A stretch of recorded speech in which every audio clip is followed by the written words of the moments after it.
కొడుకు తప్పు చేస్తే వాడిని ఎందుకు అంటాం? కోడల్ని అంటాం. సారీ వాడి పెళ్ళాన్ని అంటాం.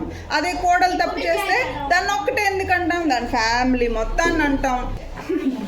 రోగం ఒకరికి వస్తే మందు ఇంకొకరికి వేసారంట, అట్లుంటుంది. చాలా మంది ఉమెన్ ఆఫ్టర్ మ్యారేజ్ హెరాస్మెంట్కి గురవుతూ ఉంటారు. అది ఫిజికల్ హెరాస్మెంట్, మెంటల్ హెరాస్మెంట్.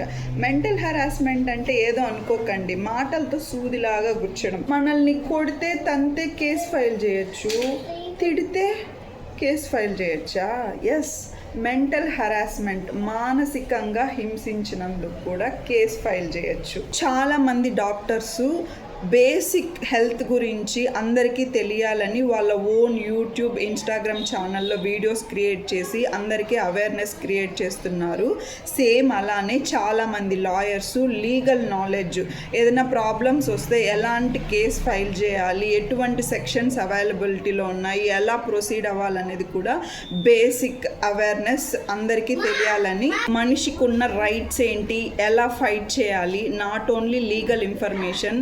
ఇప్పుడు సడన్గా హార్ట్ అటాక్ వచ్చింది, సిపిఆర్ ఎలా చేయాలి, ఎవరికైనా పాము కరిచింది, డాక్టర్ దగ్గరికి వెళ్ళే లోపలే ఎటువంటి జాగ్రత్తలు తీసుకోవాలి, ఎవరైనా సూసైడ్ చేసుకోవడానికి పాయిజన్ తీసుకున్నప్పుడు డాక్టర్ దగ్గరికి వెళ్ళే లోపలే ఎటువంటి జాగ్రత్తలు తీసుకోవాలి. These are all minimum basic things. దీనికి చదువుతో, డిగ్రీతో అవసరం లేదు. Everybody should know it to live your life and support the system. Thank you for watching. Bye.